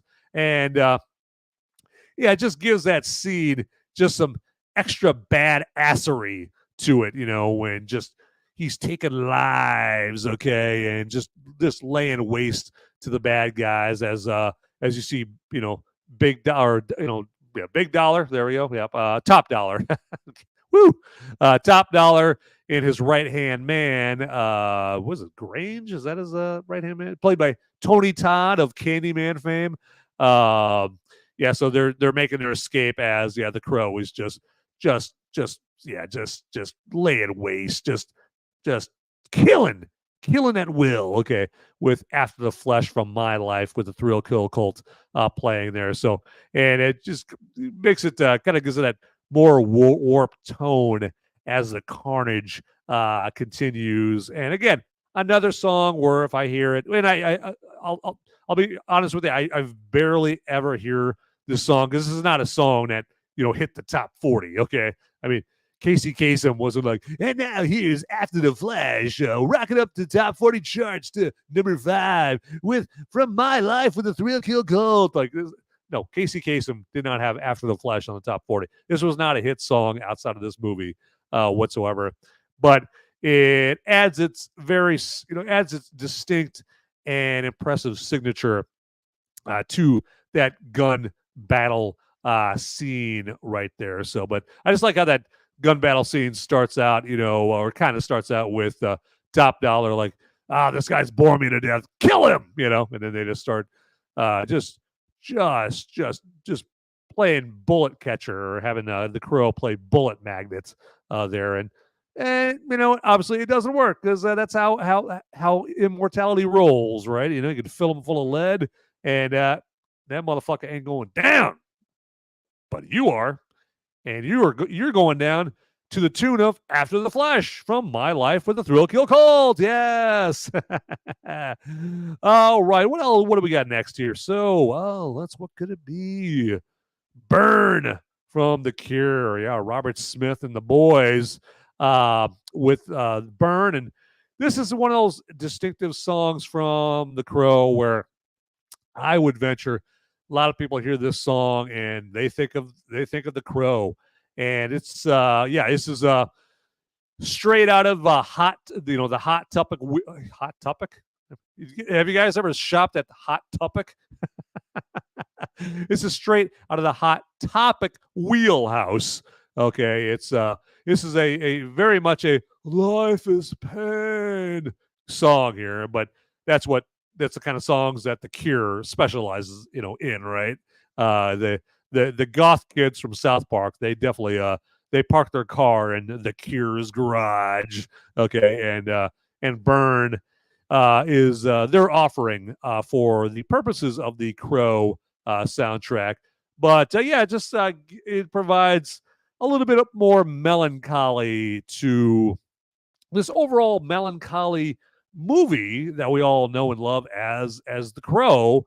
And I mean, The Cure is a essential part of the musical landscape, which is a musical landscape of The Crow, and this just gives it the Crow that extra gravitas, knowing that it has a legendary band like The Cure on its soundtrack, and it's featured actually in the movie because you have a lot of movie soundtracks where you listen to the soundtrack and like, wait, that song wasn't in the movie. What the hell is it? Just on the soundtrack? Like they should have put this song in the movie. I mean, I can think of the perfect scene where this song should have been in the movie, but it's not in the movie. It's not even in the end credits or the opening credits. It's just on the soundtrack. And and Alex Proyas, the director of The Crow, wisely actually put Burn on in the movie right there, and it pays off, and it's phenomenal. Everybody, I love it. All right. Sorry for yelling, but I'm serious. And The Cure is very serious. I mean, just listen to all their jams. Okay, so Agent X6 in the Pilled Posse says, I remember Hot Topic and Spencer's. Yes, exactly. The 80s, the 90s. Hot Topic and Spencer's right there. You go to Spencer's and look at all the dirty greeting cards, and the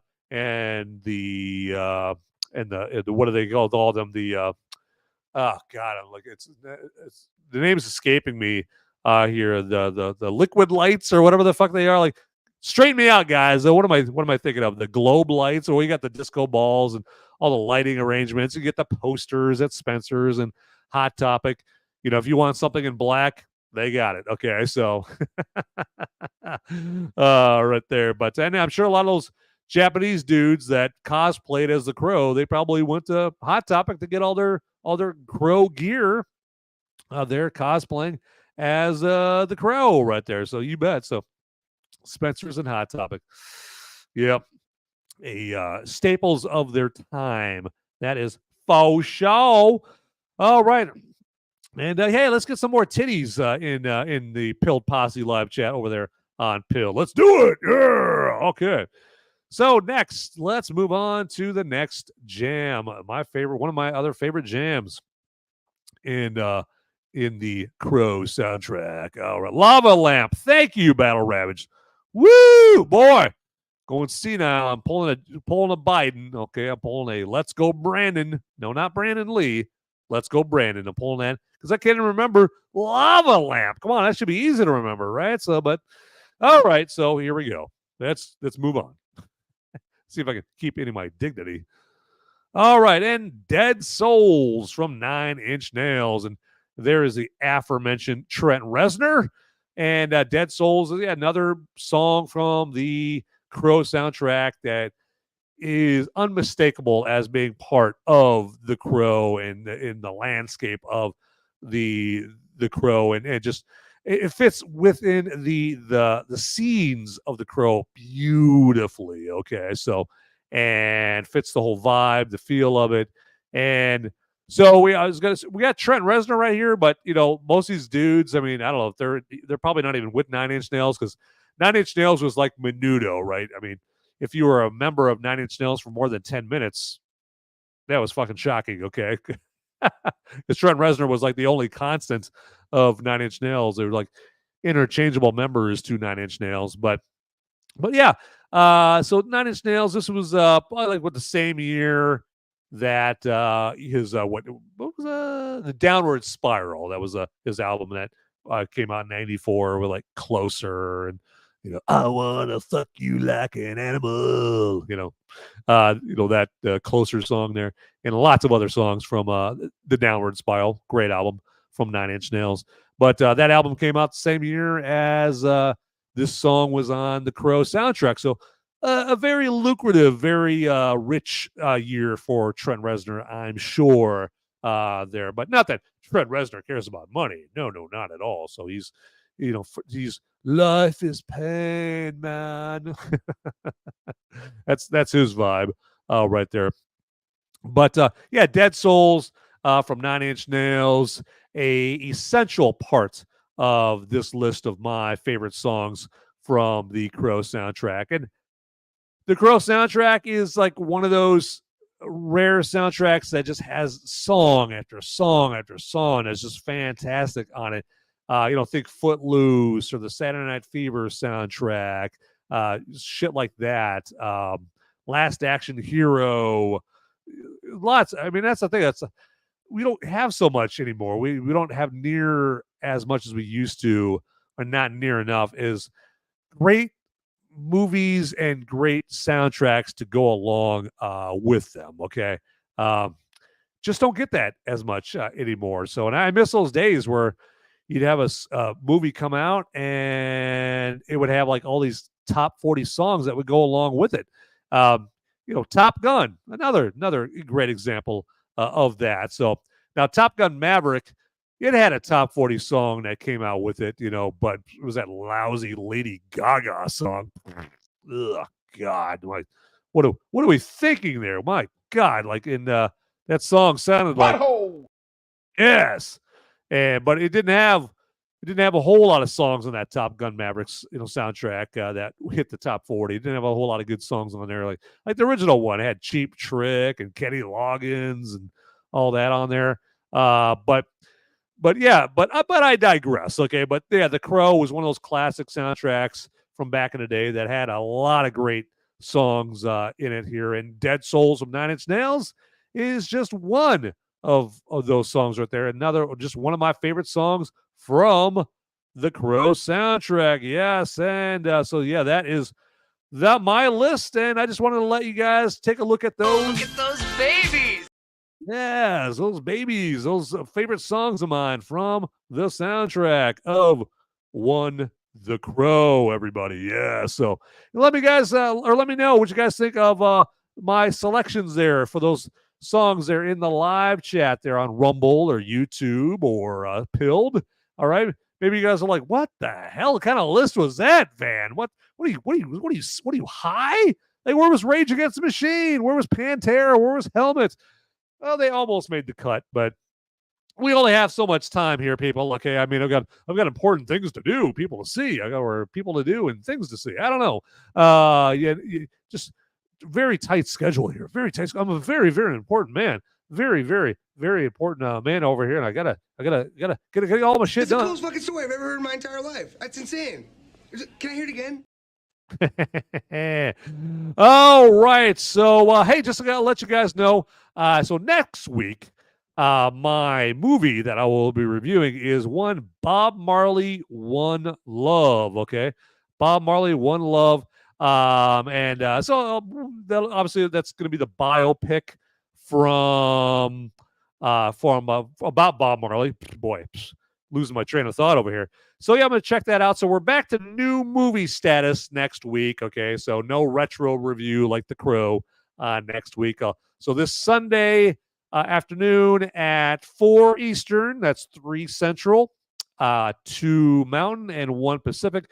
This Sunday afternoon, my Movies America live show, if I could say that right, will be all about Bob Marley, One Love. Okay, so and I will either warn you off of that movie or recommend you to that movie. Okay, so that, and then obviously a week from now, the Movies America spoiler warning will be all about Bob Marley, One Love, and we've got really high hopes for this movie, and we shall see. Hey, I got Unfolding Joker here. We got our first live chatter on Rumble here tonight, right there. So, and let's check out what he has to say. And yeah, just he shared my show. He was on the road.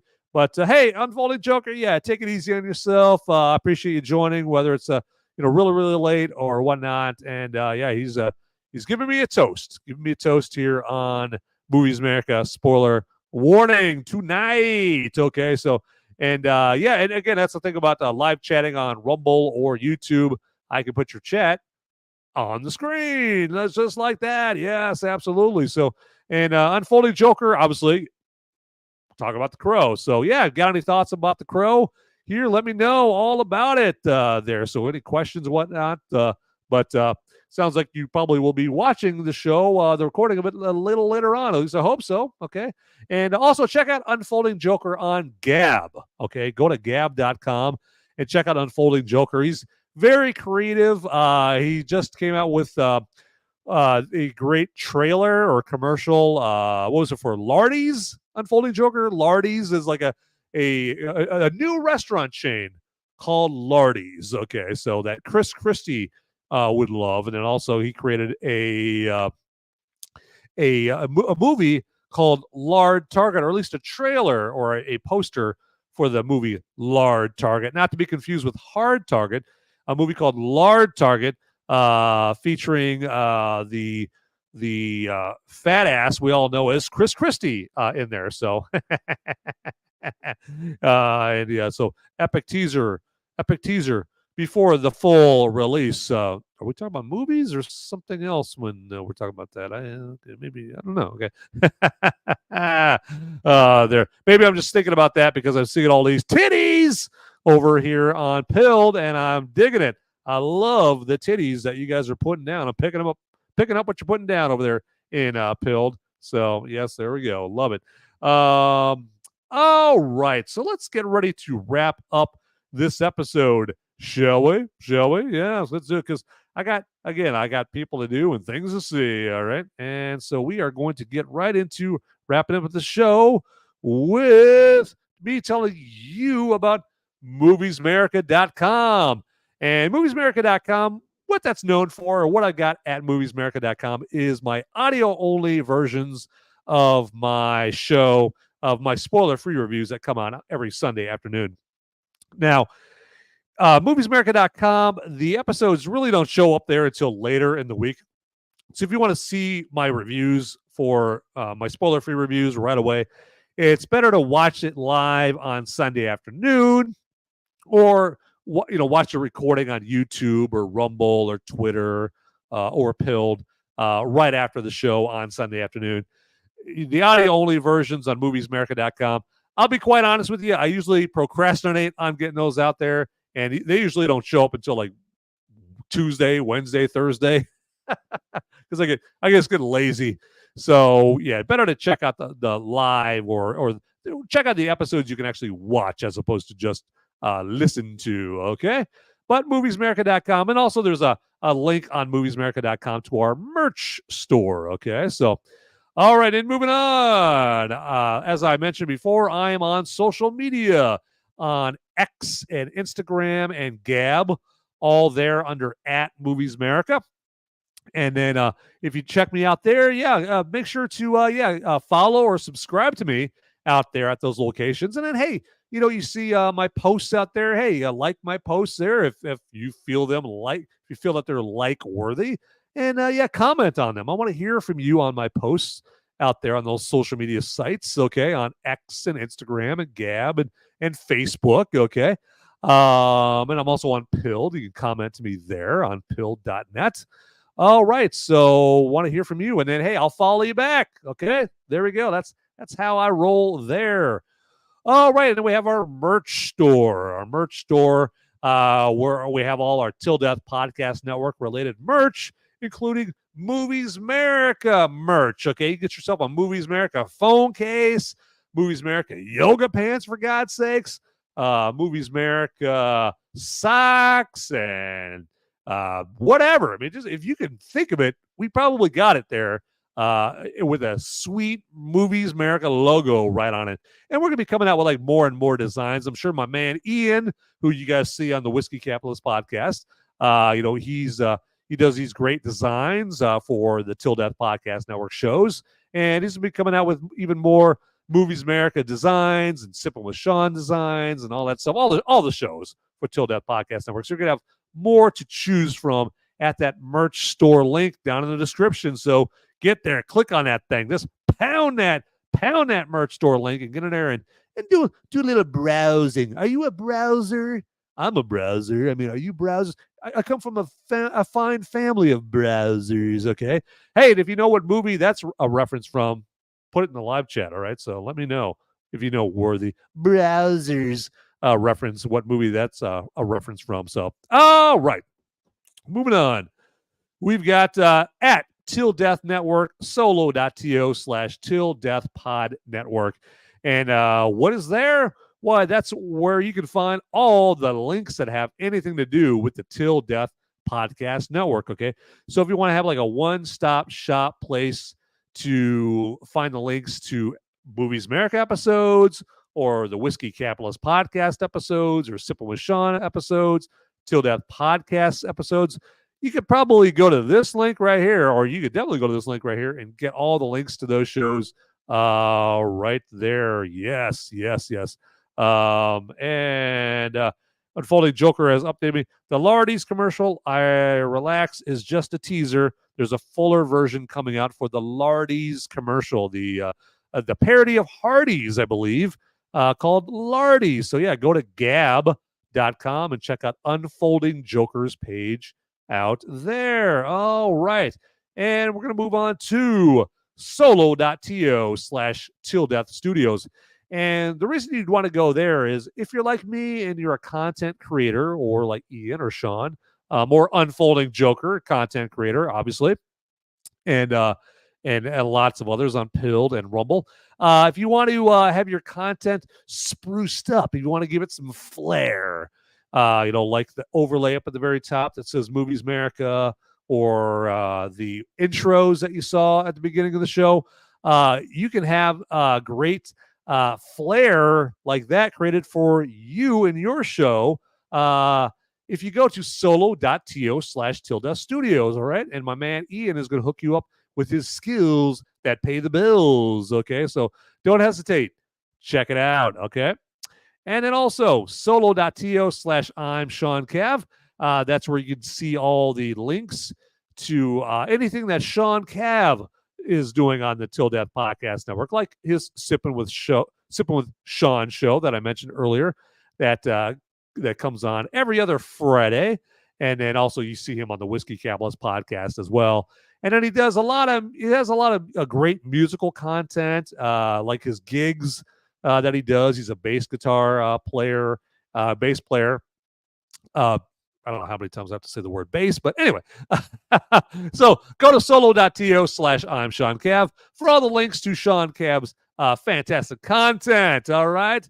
And we have Battle Ravage in the Pilled Posse chat here with 5 popcorn buckets. All right. Appreciate the 5 alive love from Battle Ravage over there. So, and he's been putting some good work in the Pilled Posse front lines over here. So, and to help me out with a lava lamp mention. All right, moving on. Solo.to/The Whiskey Capitalist. And that's the one-stop shop for all the links that have to do with that Whiskey Capitalist podcast show. Those crazy, wacky guys that you guys see on Monday and Wednesday nights, the Whiskey Capitalist podcast. If you want to have a easy access link or location for all their links, go to solo.to/The Whiskey Capitalist. Yes, you could do much worse than to go there. All right, so check that out. All right, and then last but certainly not least, we have solo.to/Till Death Podcast, and that's where you go to check out all the links for the show that Ian and his spectacular wife Jen do every other Saturday afternoon, called the Till Death Podcast. And they give you all the perspective of all like the hot topics of the day and funnies and all that stuff from the marriage standpoint, from a marital point of view. Okay, so check that out there. And an easy way to check out those shows is solo.to/Till Death Podcast. All right, very easy. All right. So, hey, it's about that time, everybody. Especially it's a good time to be on Pilled because I am going to release the scratching. All right. And you may not know what the hell I'm talking about when I say I'm about to release the scratching. Well, on Pilled, you can give each other gold pills. Okay. And gold pills isn't just some cutesy little thing you give each other. Okay. No, gold pills equate to mucho dinero in cold hard cash, okay, clams, okay, and so I am about to, in essence, I'm about to release money to everybody watching on Pilled and that are in the Pilled live chat that are part of the Pilled posse, okay, and so instead of me yapping about it, let's release the scratching in 3, 2, 1. And the scratching has been released. So, yes, if you're in the pilled.net live chat for this episode, get grabby, okay? Not Harvey Weinstein kind of grabby. Just get grabby and grab yourself some gold pills from the scratching. And look at my man Battle Ravaged has won 3 gold pills from the scratching, of which I just released. You're welcome. Yes, okay. But so yeah, we give back to the community here on Movies America. Spoiler warning. Here at Movies America Incorporated, okay, we don't just provide entertainment, we provide monies for the community, okay, because we know you have kids with braces to buy, kids to buy braces for, and new tires for your car and all that stuff. Yeah, there you go. So we just try to give back to the community. Yes, okay. All right. So now at this point, I'm just like yapping nonsense, okay? And so I think it's about that time to get the hell out of here. But I want to thank you guys for checking out this show, especially the ones checking it out live and live chatting here, okay? So because you guys are the ones that go above and beyond for the show. You're not just lurking and watching the show. You guys are serving on the front lines of the live chat wars, okay? Guys like Battle Ravage, Agent X6, Unfolding Joker, and the like. And I apologize for anybody that I missed here. We had some newcomers. Castle Drummer joined us here tonight. Here, that was great to see him there. And again, I'm sorry if you're a woman and I'm like saying he instead of she as I should, I apologize in advance. Can't always tell who's who with these particular usernames and all that stuff, So that's my excuse. That's my story. And I am sticking to it, everybody. Okay. So, all right. So let's real quick, like this episode. Okay. Just like the episode. Smash that like button, follow or subscribe. Okay. And then comment. All right. I want to see some comments here from you guys as well. Because I do occasionally remember to check my comments there. And if you comment and if I don't respond back to you right away, it's not personal. Okay. It's just me with a very bad case of that procrastination bug. Okay. All right, everybody. So as always, get out there, people. Those movies aren't going to watch themselves. See ya.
They're coming after me, okay? But I got just enough time to ask you. Just like this video, if you would, and then subscribe to this channel, okay? I'm gonna be in handcuffs pretty soon. I gotta tell you. And so before they haul me off, make sure you watch these videos over here, okay? And thanks for watching this video and the Till Death Podcast Network, okay? I gotta go.